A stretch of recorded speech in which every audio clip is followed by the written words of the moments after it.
yogis. Today's feature pose is Koundinyasana 2, which I just demonstrated for you.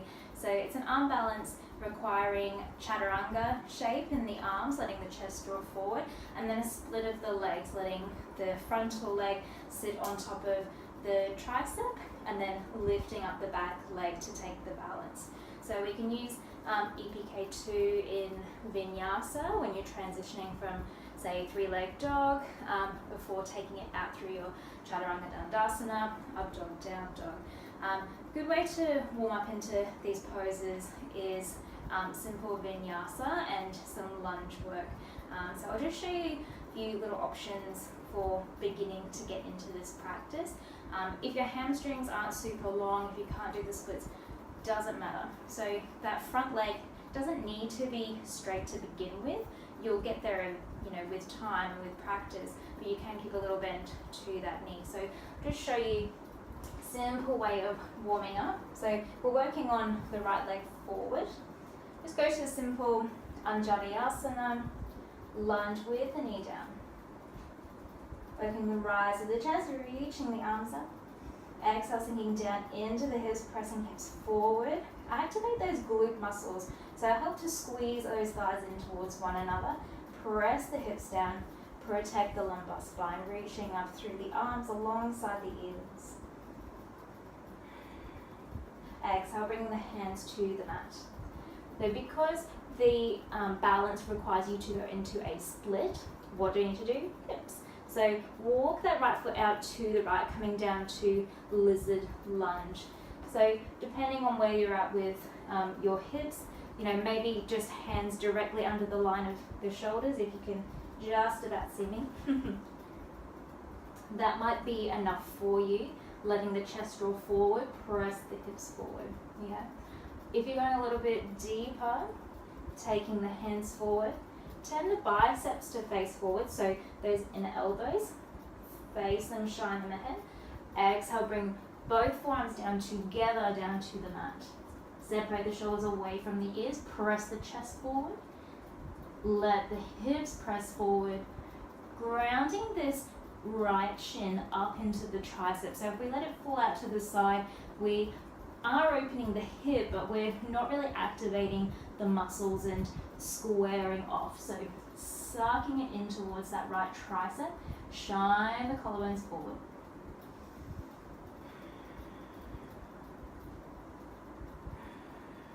Taking a few breaths. If this is easy and you think, oh yeah, I'm not really getting much of a stretch here, take the right arm underneath the right thigh. Take the right arm out to the right. Take the left arm out to the left. Go for nice wide arms. Shine the chest forward. So this is where your leg is almost going in your split.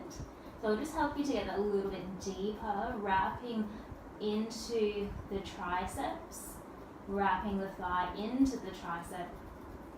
Bring chest forward, bringing all that power of the hips forward. Good. Unravel the arms. Take the hands back to the mat, chest up. So just take a little breather, maybe step the knees back. Sit on the heels, take a breath. And then we'll try that again.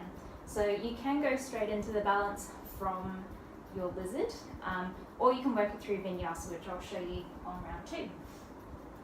So lizard. From your chest coming forward, hands on the mat. Wrap the right tricep underneath the right upper thigh. Take the hand to the mat. So it sits just behind that heel, in line with the left side. Wrap the elbows in. So think chaturanga. When you bend down to chaturanga, the chest comes forward, elbows stacked over the wrists, looking down and ahead. Keep drawing collarbones ahead. Tuck the left toes under, straighten the back leg. Okay, this is where you're going. Walk the right foot ahead. Again, remember, it doesn't need to be straight. It can be a little bit bent.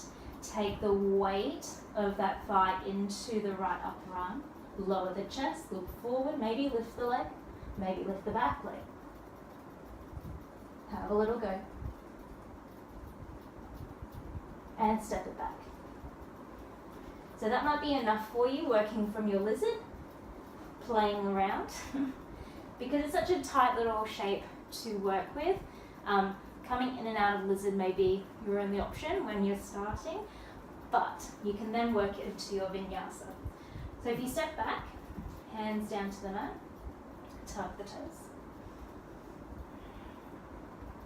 3-leg dog, take the right leg up towards the ceiling. Exhale, open the hip.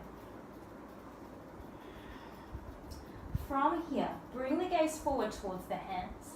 Send the knee high and forward, bringing it towards that right tricep.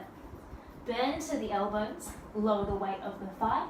Take the right leg forward, take the left leg up. And then you can vinyasa, step the feet back, upward dog. Exhale, downward.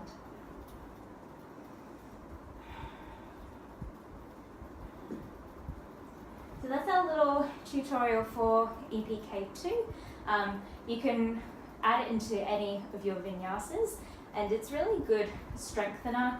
It can feel really cool because it feels like you're flying, both legs up in the air and the chest lifting forward.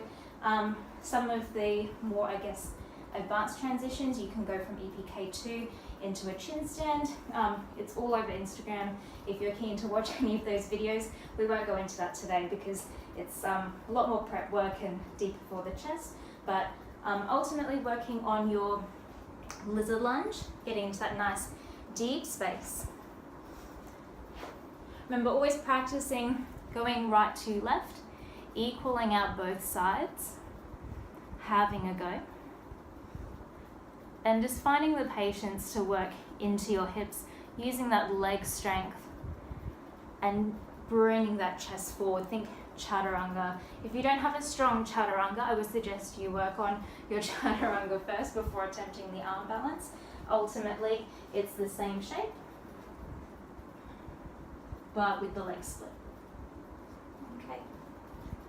Hope you liked that video. Any questions, leave a comment on my website. If not, I hope to see you next time. Namaste.